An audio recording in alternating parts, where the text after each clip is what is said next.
Saudara, 2000 tahun yang lalu kita melihat Alkitab, Roh Kudus dicurahkan dengan luar biasa. Dan murid-murid melakukan hal-hal yang tidak pernah mereka kerjakan.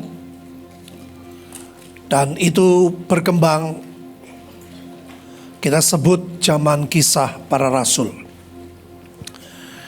Tetapi kitab Yoel berjanji bahwa pada akhir dari akhir zaman akan terjadi 2 kali lipat dari zaman kisah rasul. Saya secara pribadi tidak bisa membayangkan, Bapak Ibu, bagaimana kalau roh Tuhan tercurah begitu hebat. Di zaman kisah rasul saja luar biasa. Beberapa hari ini saya sangat diberkati. Hati saya tergetar melihat klip dari Ibu Iin di Burundi, di Pakistan. Saudara, itu sesuatu yang luar biasa. Memang destiny kita untuk itu, saudara. Bahtera dibangun untuk menjangkau jiwa-jiwa. Bahtera dibangun untuk memberitakan Injil. Bahtera dibangun untuk berperang menahan kekuatan musuh. Kemarin ada yang tanya, kenapa harus ditahan? Bukankah semua sudah ditulis di kitab Wahyu? Bapak Ibu perhatikan ya. Semua yang ditulis di kitab Wahyu tidak dikatakan kapan itu terjadinya. Semua yang ditulis di kitab Wahyu, kita membaca, setan juga tahu. Saudara tahu setan itu merindukan semua yang jahat terjadi, semua yang buruk segera terjadi. Tetapi kita merindukan sebaliknya. Yang kita rindukan adalah lawatan. Bahkan lawatan terbesar yang belum pernah terjadi. Yang kita rindukan adalah jiwa-jiwa diselamatkan.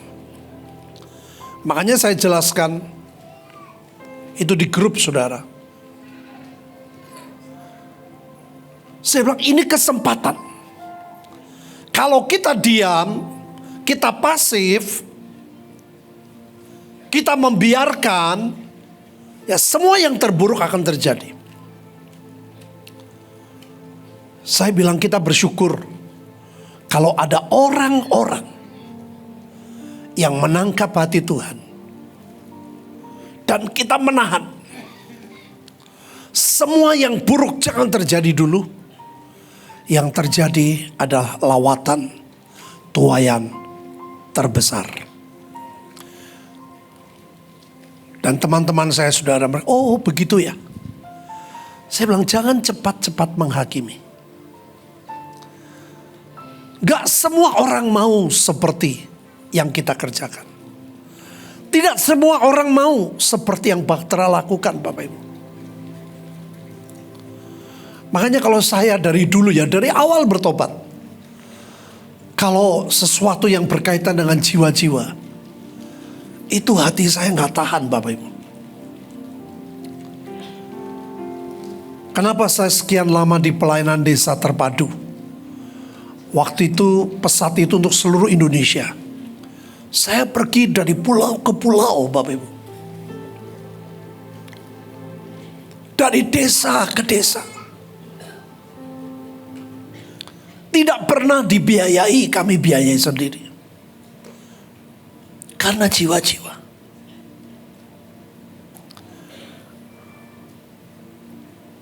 Saya sempat sedih saudara karena beberapa waktu yang lalu sebetulnya saya tuh kepingin banget saudara ke China.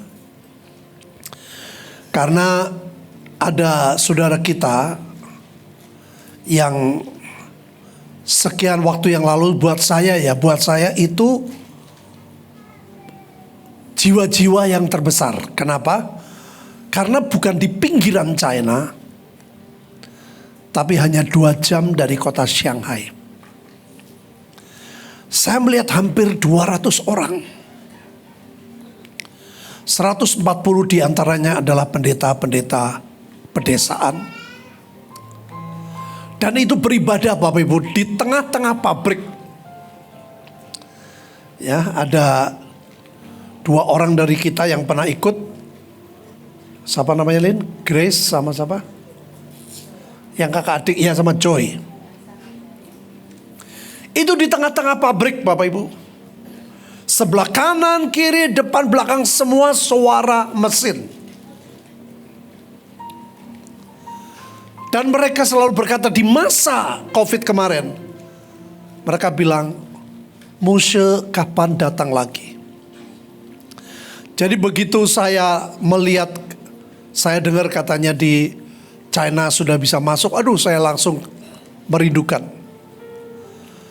Tetapi saya kaget saudara. Pendeta yang dulu yang datang ke acara Batra juga, itu baru saja ditangkap kira-kira mungkin 1 bulan yang lalu. Dan Bapak Ibu tahu kalau mereka masuk penjara itu mereka disiksanya mengerikan. Saya tanya berapa kali, dia cuma senyum, sudah berkali-kali kami masuk penjara. Saya pernah melihat saudara, itu pada waktu di Guangzhou, ada pendeta, saya ajak makan, dia buka bajunya saudara. Saya pikir dia penyakit kulit. Dia baru bilang, oh itu bukan penyakit kulit. Saya disundut rokok pada waktu di penjara. Saya bilang, wih kok seperti itu ya. Saudara kita tuh bersyukur loh. Saya waktu di sana saya khotbah, saudara kita akan mengalami masa antikris. Mereka bilang, loh saya tiap hari di antikris kok. Loh saudara ngomong loh kita belum. Mereka bilang dari dulu saya ngalami. Makanya kalau kita tidak menghargai kesempatan, mengerikan sekali saudara. Istrinya bilang, tolong kasih tahu, jangan datang dulu. Saudara sekian tahun yang lalu pada waktu saya datang, itu 140 pendeta desa. Saya kaget waktu itu pendetanya ngumpet saudara waktu kebaktian. Setelah saya khotbah di tengah-tengah baru muncul di kerumunan banyak orang. Saya nggak tahu cara-cara mereka seperti itu. Tapi mereka haus dan lapar luar biasa. Waktu itu mereka saudara sudah bisa buka Alkitab melalui handphone. Tapi mereka nggak mau. Mereka pakai Alkitab buku saudara. Jam 7 kebaktian, jam 6 mereka sudah baca semua. Saya bilang, waduh, kok begitu ya? Saya bilang, kenapa kamu gak mau baca Alkitab pakai handphone? Dia bilang, ini lebih dari emas. Sekian tahun yang lalu kami tidak sulit mendapatkan Alkitab. Saudara, saya kalau lihat-lihat kayak gitu tuh gak tahan saudara. Makanya begitu saya ditangkap 3 bulan kemudian saya datang lagi. Mereka sampai tersungkur di bawah kaki saya. Saya bilang bukan saya berani. Bukan. Tapi saya waktu itu minta tanda saudara. Waktu mereka mengundang saya kembali. Saya baru ditangkap sekarang. Terus 3 bulan kemudian mereka undang. Saya sebetulnya gak berani saudara. Saya tahu nama saya sudah dicatat. Terus saya bilang, Tuhan aku minta. Saya ngurus visa China. Dan saya bilang, kalau visa itu keluar, saya akan pergi. Karena waktu itu sudah ada peraturan, ya, dikuatkan lagi bahwa harus membuat surat pernyataan tidak khotbah. Saudara sering kan seperti itu? Karena mereka tahu saya pendeta. Saya bilang sama manatur waktu itu, kalau sampai mereka minta surat itu, saya nggak pergi. Tapi kalau mereka tidak minta surat itu, saya pergi. Saudara, Tuhan tuh serius loh. Semua orang waktu itu, semua pendeta yang mau pergi, selalu membuat surat pernyataan. Hanya saya yang tidak membuat. Dan saya keluar visa. Waduh, mau tidak mau saya harus pergi, sudah. Sesungguhnya saya takut. Ya. Saya nggak sehebat seperti saudara, sungguh saudara. Waktu saya lihat senjata besar di depan saya kanan kiri. Waktu saya mau pipis. Dia bilang, oh nggak bisa, nanti pipisnya nanti kalau kamu sudah masuk penjara. Itu buat saya, apa ya, teror jiwa sudah. Waktu saya di lantai 4 di sekolah, saya dengar bunuh pendeta. Saya jujur saudara, saya takut, saya nggak bisa seperti saudara. Suara itu dari lantai 1, lantai kedua tambah keras. Saya bilang sama Bu Linda, waduh berapa hari lagi masuk koran Suara Merdeka, rest in peace. Saya bilang saudara, saya takut loh. Waktu mau dibunuh saya lihat mereka pedangnya saudara, itu mengkilap. Gak ada satupun yang gak bawa senjata. Saya masih takut saudara. Jadi saudara jauh lebih hebat dari saya. Saya lihat linggis. Saya lihat semua dipecah perang. Terus sambil pecah berkata, mana pendeta? Mana pendeta? Saya masih takut. Saya masih manusiawi banget saudara. Itu sebabnya saya sangat menghargai saudara. Orang-orang yang hebat, yang berani. Ya, tadi saya diceritain Bu Linda. Mereka ini ke China. Bahkan ke kota tempat saudara sepupu saya di Shenyang. Waduh luar biasa.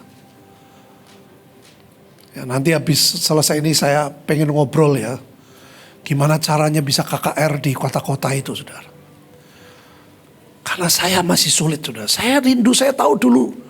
Waktu kumpul doa, saya dapat jatah China. Tapi saya belum bisa KKR besar-besaran. Itu paling banyak, sampai 200 paling banyak itu di tengah kota Bapak Ibu. Saya merindukan. Karena orang China itu sungguh beda saudara. Pada waktu saya khotbah, mereka dengerin betul-betul. Beda banget saudara. Saya waktu gak sadar, saudara saya bilang nanti kita akan antikris. Ada yang langsung teriak loh. Kita sudah antikris kata, waduh. Langsung saya jadi keder saudara, waduh. Mereka tiap hari. Saya bilang, pastor kenapa bisa kebaktian? Oh kepolisian dekat situ loh pak, itu oke. Sebulan yang lalu mendadak tidak oke. Saat kebaktian digrebek langsung di borgol, masuk penjara.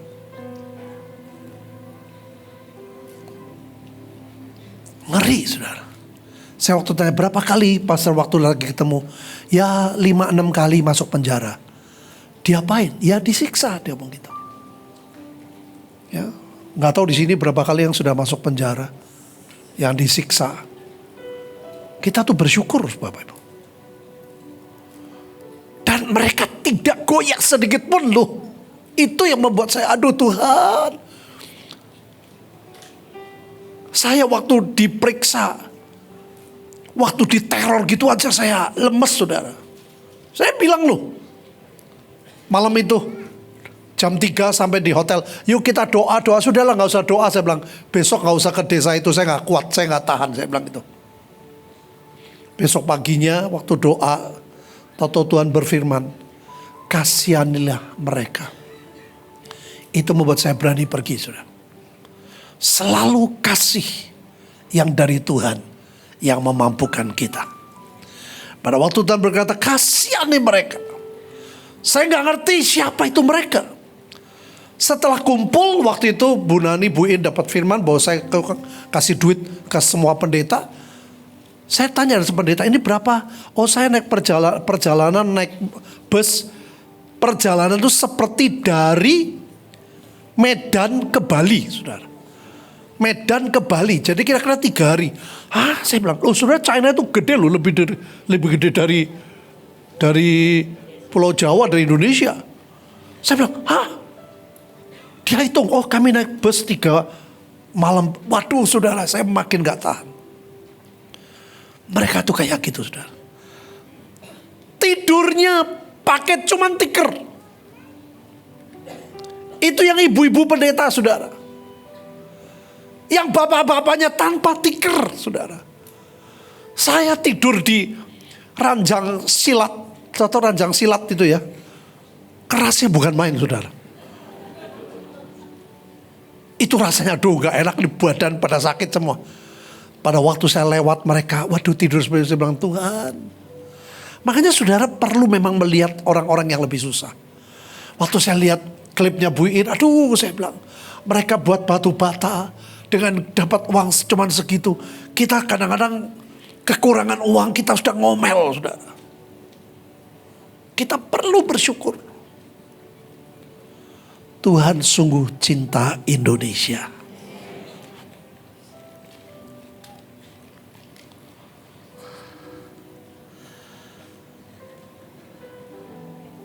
Saya mau share sedikit tentang Pentakosta.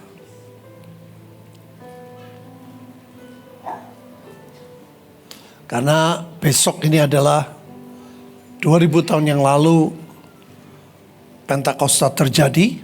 Next, tolong ditampilkan. Ya, sesudah ini. Saudara, Pentakosta dimulai dengan ayat ini. Maka bertanyalah mereka yang berkumpul di situ, Tuhan, maukah engkau pada masa ini memulihkan kerajaan bagi Israel? Ada banyak gereja orang Kristen yang tidak merindukan sesuatu yang dari Tuhan. Yang menjalani kehidupan, yang menjalani ibadah, cuman sekedar ibadah. Tidak ada kerinduan Tuhan, kapan kau pulihkan, kapan kau lawat, kapan kau curahkan rohmu, kapan janjimu terjadi. Setelah itu pertanyaan, permintaan yang paling dinanti sebetulnya oleh Tuhan.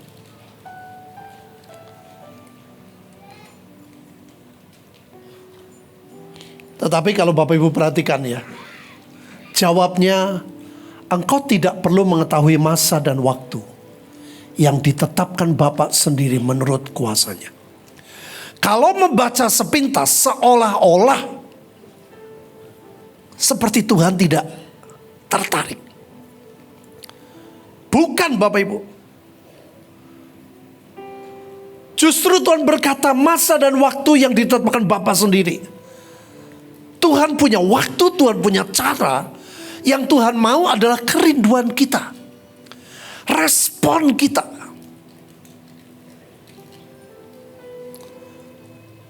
Gak bisa jadi Kristen yang pasif, Bapak Ibu. Kita melihat jujur ya, hampir pada umumnya orang Kristen ya pokoknya menjalani kekristenannya seperti itu.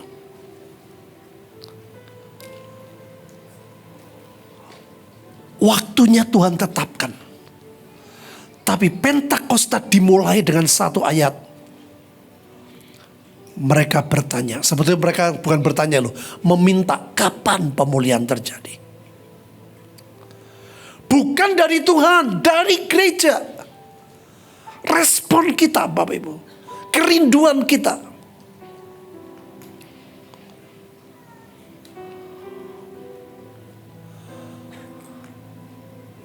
Tadi saudara mendengar ya, Ibu Nani pernah melihat penglihatan 5, 6, 7. Yang 5 itu bicara bulan 5 berdoa, kita berdoa untuk cuaca. Yang bulan 6 tadi saya dengar ya, Kita berdoa lebih untuk gunung-gunung, karena setan sudah menuntut, ada banyak gunung yang meletus. Bulan ke-7 belum tahu. Saudara, kita bersyukur kalau Tuhan memberi tuntunan. Langkah demi langkah kita nih dituntun, Bapak Ibu. Gak semua orang, gak semua. Kita tuh bersyukur. Tuhan punya waktu, Tuhan punya ketetapan. Yang paling penting adalah saudara lakukan gak bagian kita. Kalau kita tidak melakukan, itu yang berat. Next. Ini jawaban Tuhan. Tetapi kamu akan menerima kuasa kalau Roh Kudus turun ke atas kamu. Dan kamu akan menjadi saksiku di Yerusalem dan di seluruh Yudea dan Samaria dan sampai ke ujung bumi. Saya tertarik dengan kata kamu akan menerima kuasa kalau Roh Kudus turun. Saudara, hal yang pertama itu bicara tentang baptisan Roh Kudus, betul. Tapi yang kedua, saudara memberi kesempatan gak Roh Kudus turun, kuasai pikiran kita, kendalikan kemauan kita, menuntun, menetapkan. Kalau Roh Kudus turun berarti Roh Kudus di atas bukan di bawah, Bapak Ibu.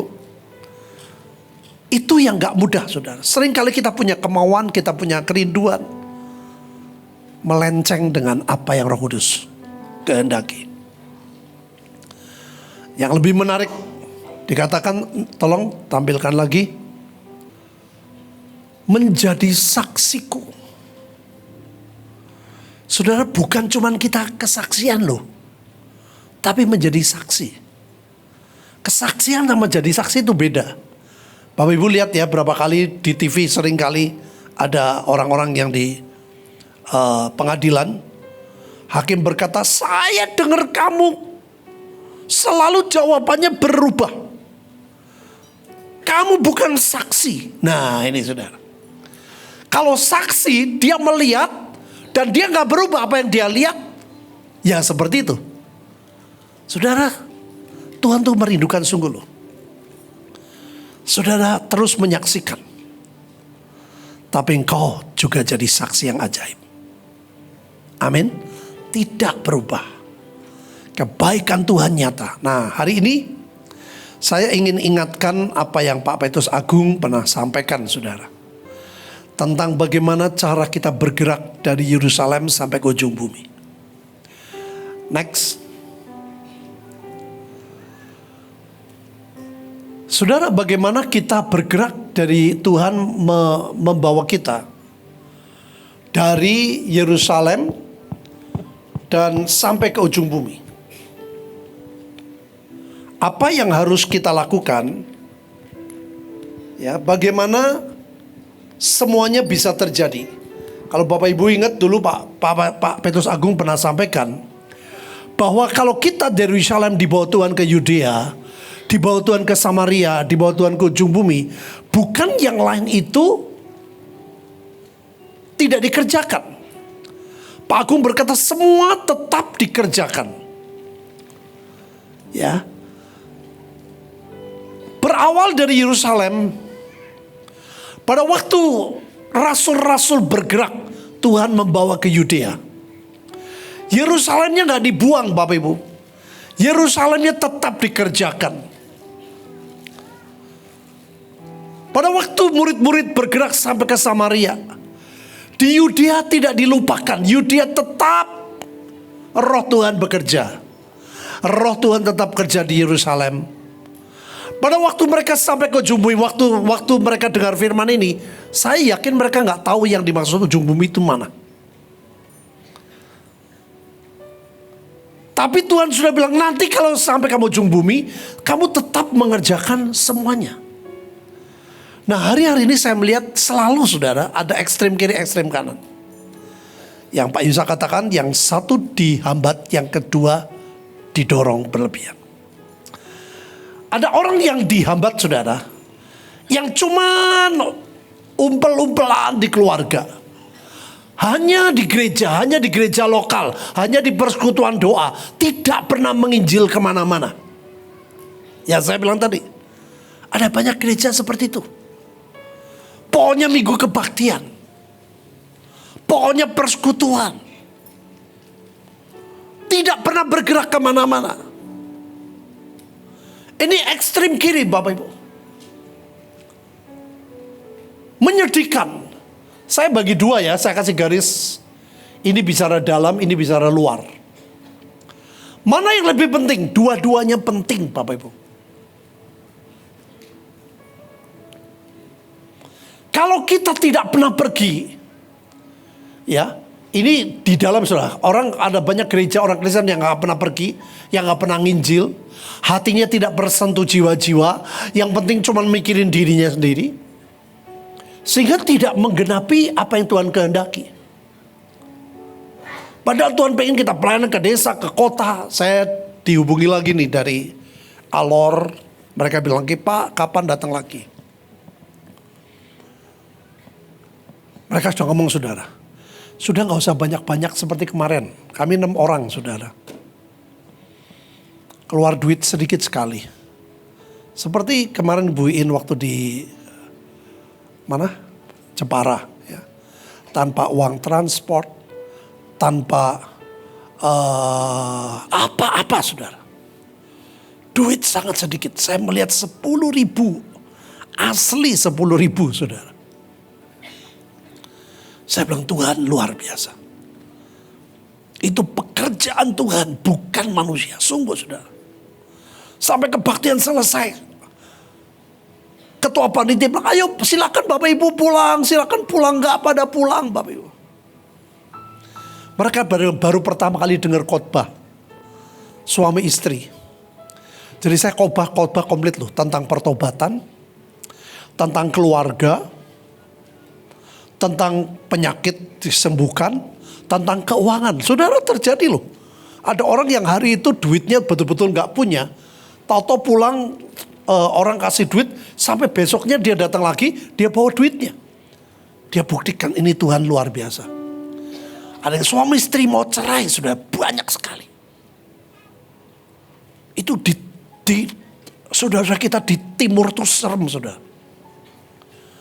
Mereka mau cerai. Pada waktu dengar kesaksian saya dan Ibu Linda, mereka gak jadi saudara. Mereka nangis. Itu buat saya menyentuh sekali. Karena saya ngalami Bapak Ibu, makanya lah orang kalau nggak ngalami beda. Kalau saudara nggak pernah ngalami, ya ditangkap seperti itu, saudara nggak bisa cerita. Saya pernah ngalami bagaimana papa mama saya bercerai, saudara. Saya tuh susahnya bukan main. Papa mama saya bukan tipe orang kalau bertengkar teriak-teriak, enggak loh saudara. Mereka tuh kalau bertengkar tuh ngumpet, saudara.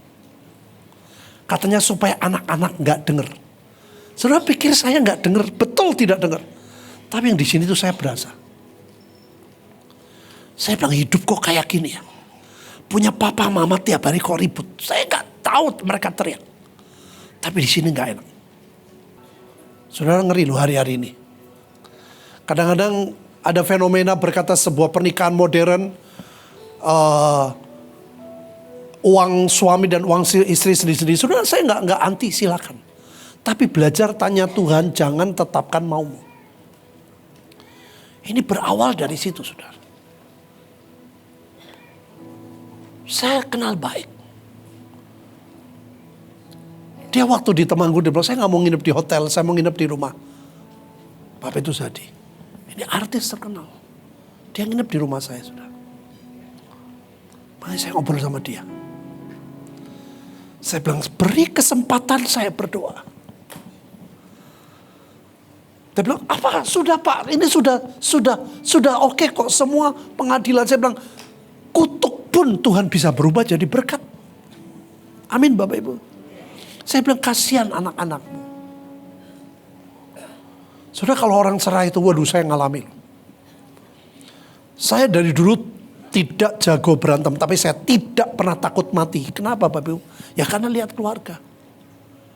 Saya gak pernah takut mati, sungguh. apa saja saya hadapi. Karena saya pikir mati ya gak apa-apa kok buat saya. Karena saya kecewa. Papa mama saya seperti itu. Dulu mama saya suka, oh papimu jahat gini.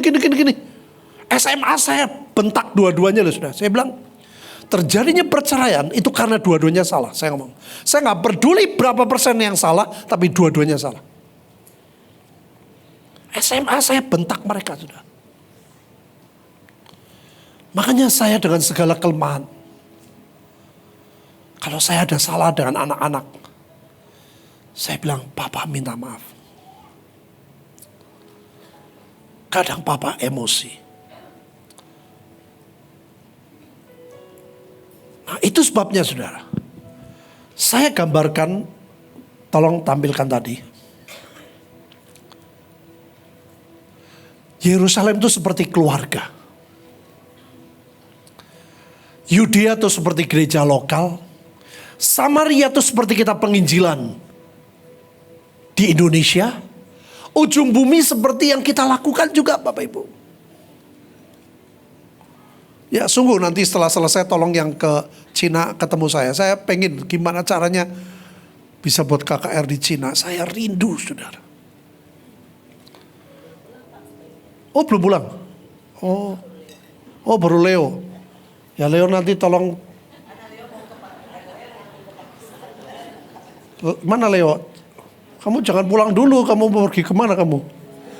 Ya nanti ceritain ya gimana bisa KKR di sana. Saya rindu saudara.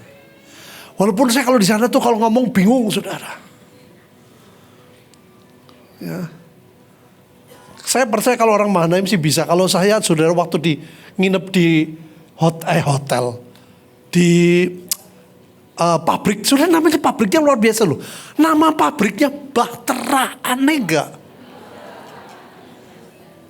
Itu cang-ceng tong. Artinya, dia bilang itu artinya apa? Bahtera. Kok bisa? Saudara tahu? Itu kalau buang air saudara. Itu cuma pakai got dan semua jongkok dengan rapi. Aku raiso saudara, saya gak bisa. Ya baunya aduh minta ampun. Itu di pabrik loh saudara. Makanya saya tuh rada nakal jam 3 pagi saudara. Saya bangun, saya pakai waker. Saya minum air yang banyak jam 3 mules. Saya masuk ke daerah yang terlarang sebetulnya. Itu kamar mandi betina.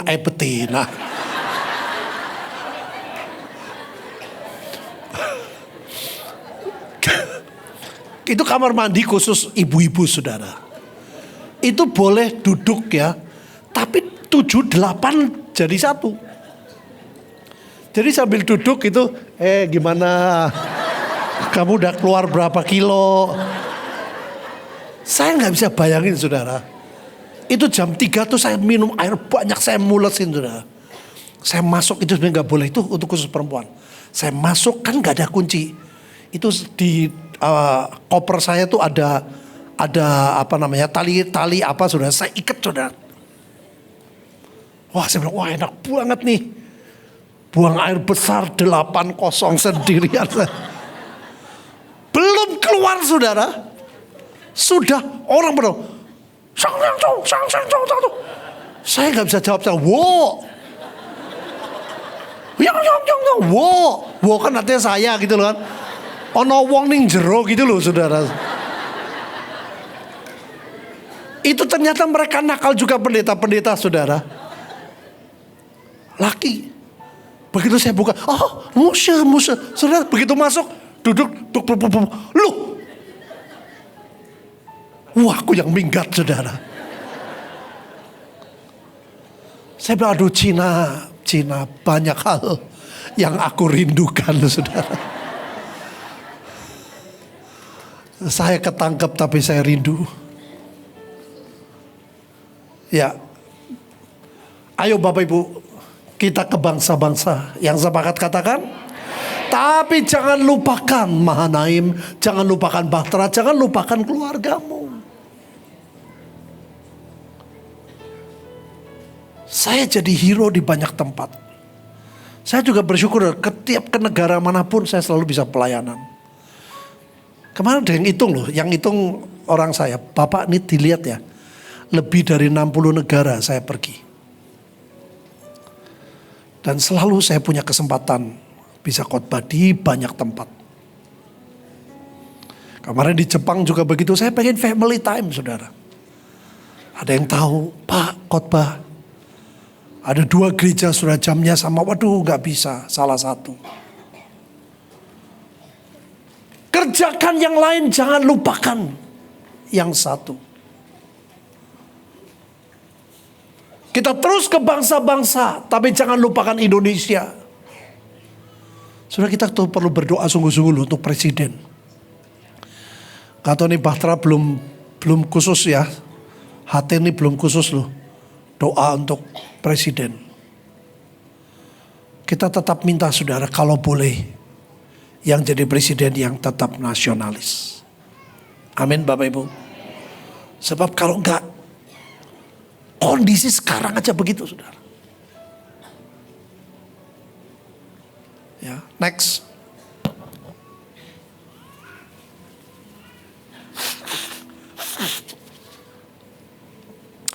Sesudah ia mengatakan demikian, terangkatlah ia disaksikan oleh mereka dan awan menutupinya.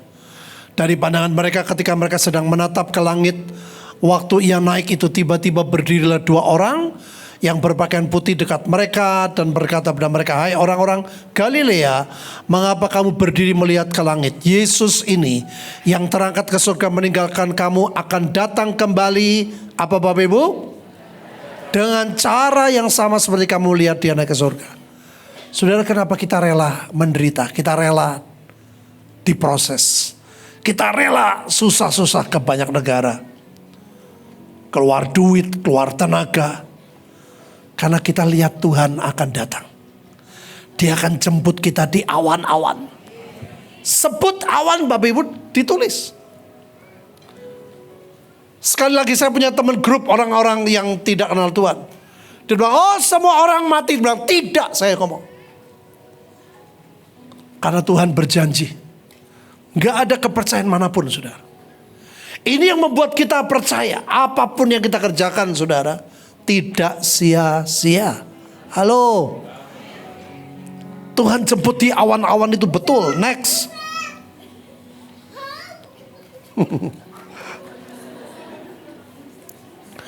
Pada waktu itu akan nampak tanda anak manusia di langit dan semua bangsa di bumi akan meratap. Saudara, ada 2 macam ya. Pertama, bangsa yang meratap.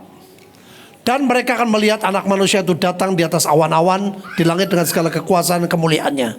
Dan ia akan menyuruh keluar malaikat-malaikat dan meniup sangkakala yang dahsyat. Bunyinya mereka mengumpulkan orang-orang pilihan. Saudara lihat ada 2. Ada orang yang meratap, ada orang pilihan. Pilih jadi orang pilihan Tuhan.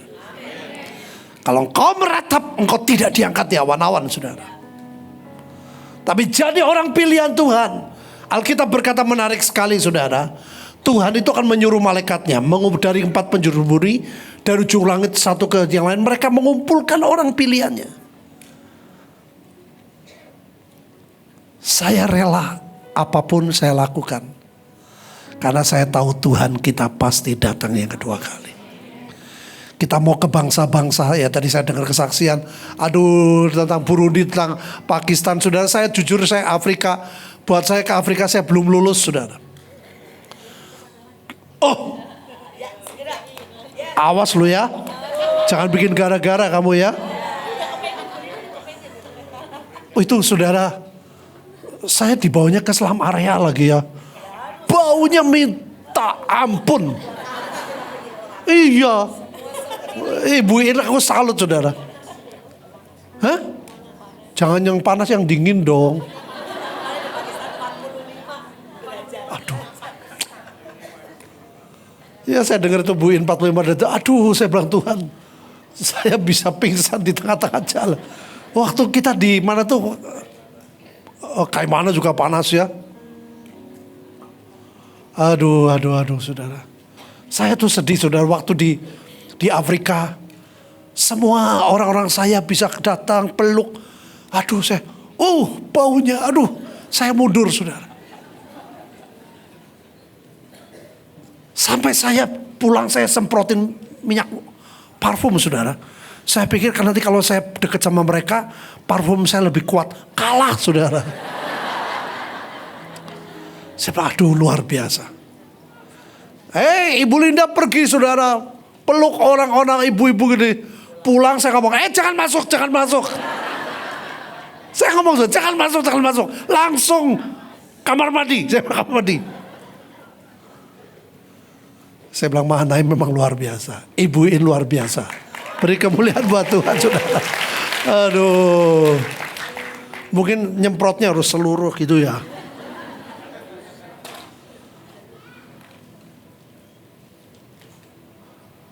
Next.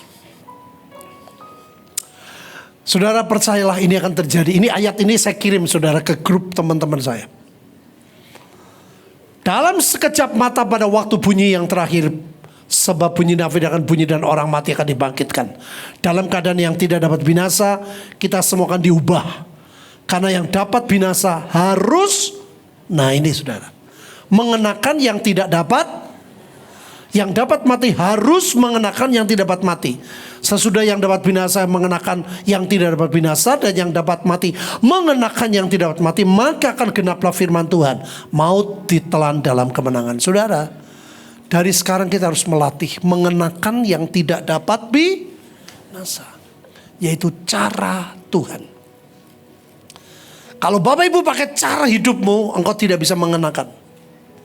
Mengenakan yang tidak dapat binasa itu mengenakan cara-cara Tuhan yang tidak cocok dengan kita.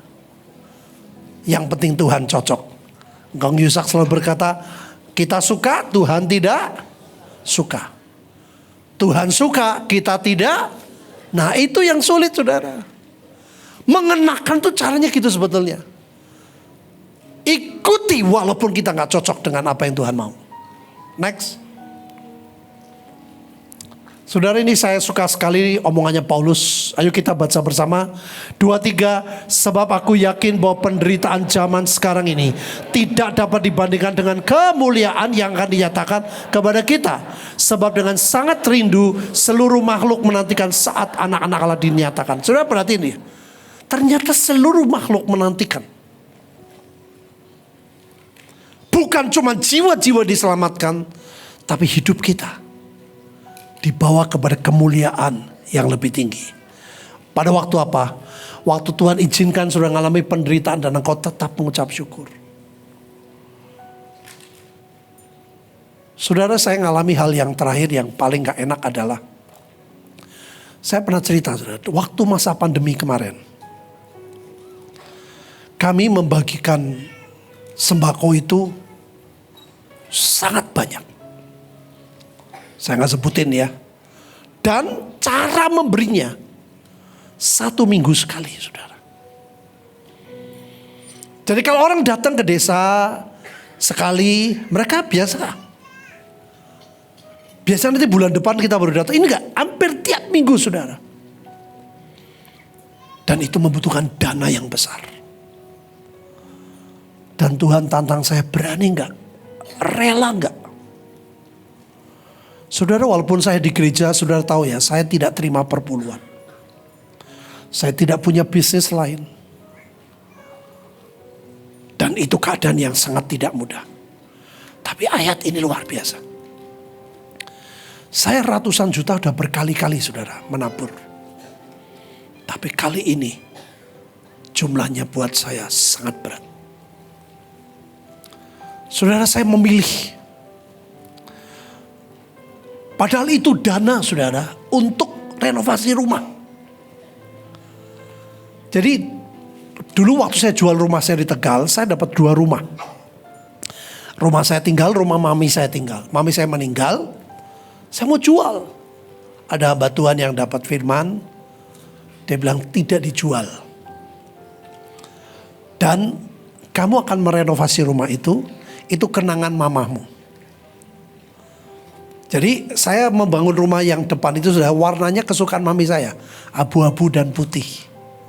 Ya, itu bukan warna kesukaan saya. Nah cerita singkat saudara. Tuhan berfirman, aku akan berkati. Dan betul saudara, saya dapat berkat luar biasa. Nah ini gak mudah.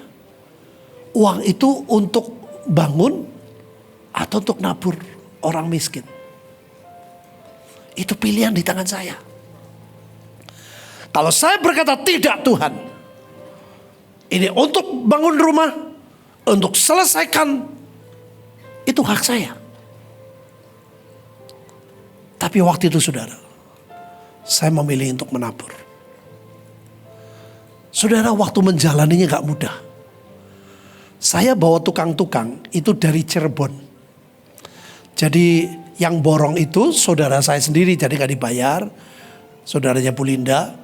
Dia bilang, ini tukang-tukang ini yang dari Jawa Barat itu sudah biasa bangun ini dia sebutin hotel. Waduh, itu hotelnya bagus banget saudara. Saya senang kalau bangun itu yang rapi, saya suka. Ya, cerita singkat saya panggil saudara, serombongan tuh 15-18 orang. Tengah jalan berhenti saudara, duit saya habis. Tukang-tukang saya suruh balik pulang. Tukangnya ngamuk toh. Saya dulu di Cirebon ada kerjaan, kamu ajak ke sini, sekarang kamu suruh pulang. Saya bilang nanti kalau saya ada berkat, saya undang lagi. Saudara tahu rumah saya tuh berhenti berapa lama? 8 bulan loh. Orang gak ada yang tahu. 8 bulan. Berhenti saudara. Dan di perumahan saya itu ada grup WA. Mulai ada yang nyinggung. Ternyata di perumahan kita ada Menara Babel ya. Saya bingung saudara, siapa yang dimaksud Menara Babel. Karena rumah saya itu kecil, 10 kali 12. Makanya saya buat tingkat. Dan sudah tahu yang pertama saya buat, yang saya selesaikan apa? Ruang doa. Saya nggak selesaikan kamar, saya tidak selesaikan, saya ruang doa nomor 1. Itu lantai paling atas. Saya awalnya nggak ngerti loh. Ternyata di perumahan kita ada Menara Babel. Saya nggak ngerti Menara Babel itu di mana. Saudara, akhirnya mereka terus terang. Sebelah persis loh, sebelah tetangga persis. Ya ada yang ngomong, Menara Babelnya tapi nggak jadi-jadi katanya. Waduh, rasanya lagu itu muncul. Mendidih di hati, mendidih di hatiku. Saudara, itu nggak enak banget loh. Sampai ngomong, Bapak, Ibu, saya bilang, doakan saya supaya saya bisa menyelesaikan rumah. Amin. Saya belajar tidak kepancing, saudara. Saudara, cerita singkat ajaib. Mereka nggak ngomong minta maaf nggak loh. Cuma mereka bilang, ya saya doakan supaya Menara Babel. Kok gitu? Sebut lagi, supaya Menara Babelnya selesai. Dan ini orang itu. Kan gak ngomong saya berdoa supaya rumah Bapak Ibu jadi gitu enggak. Saya berdoa supaya Menara Babelnya selesai. Gila gak saudara? Itu yang ngomong tetangganya rada jauh saudara. Saya bilang aduh kok seperti itu ya. Saudara, saya belajar melewati. Saya tetap mengucap syukur dengan apa yang Tuhan mau. Bapak Ibu, apa yang terjadi? Sekian waktu kemudian saya bisa mengerjakan dan caranya saya ajaib. Tukang yang dari Cirebon saya panggil satu yang paling pintar. Saya bilang, Pak, Bapak ajarin tukang-tukang Temanggung ya. Saya panggil yang murah-murah diajarin. Saya bilang, hah? Saya satu orang? Iya gak apa-apa, Bapak ajarin. Irit saudara. Jadi sedikit demi sedikit terus cerita singkat jadi saudara. Belum jadi semua. Pada waktu Ibu Nani ke Temanggung.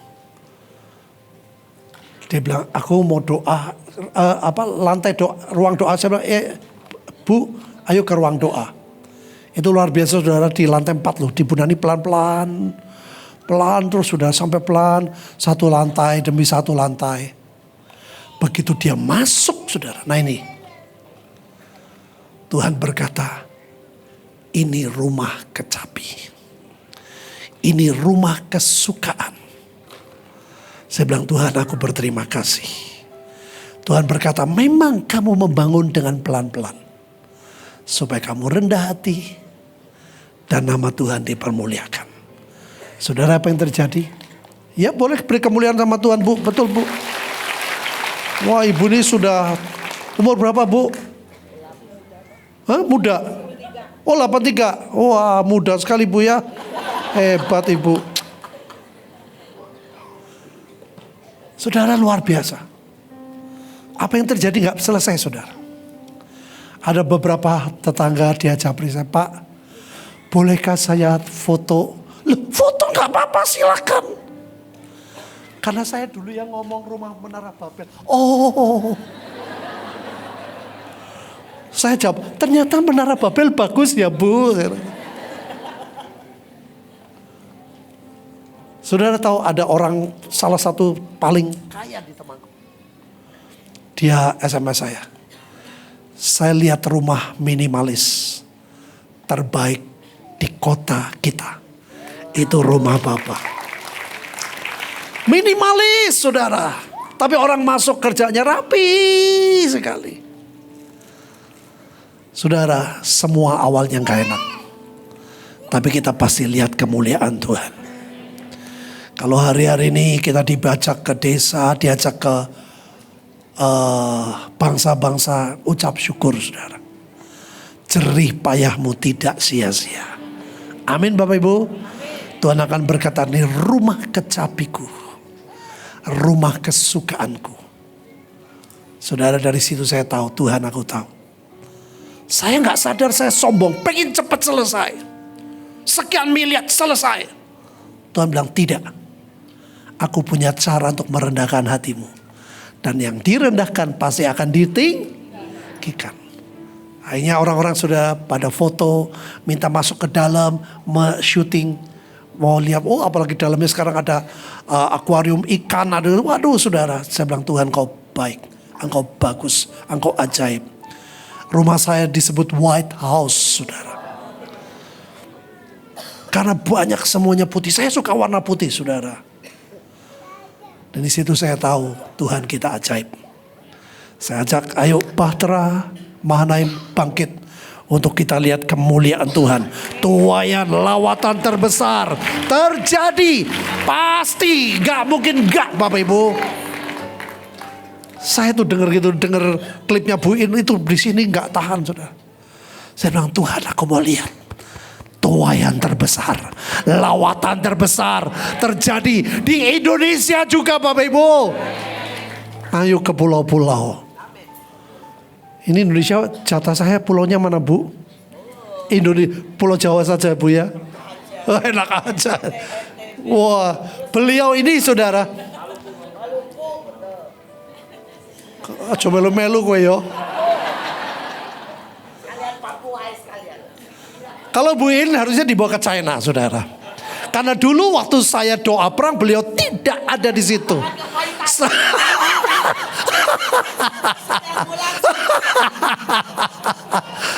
Saudara, itu musim panas. Kepahitannya biar hilang nih, saudara. Musim panas, saudara. Saya jalan ke Pak Agung segala macam. Aduh, panas. Belum selesai. Belum selesai. Ayo makan dulu. Orang panganan sudah.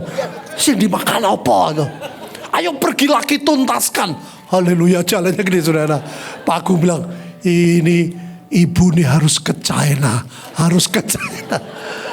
Aduh. Tapi luar biasa beliau ke Pakistan, buat saya salut. Kemuliaan Tuhan ajaib, saudara. Burundi itu Afrika ya, Cengnya. Aduh, aku lihat gitu. Oh, yang mereka belum pulang. Wah.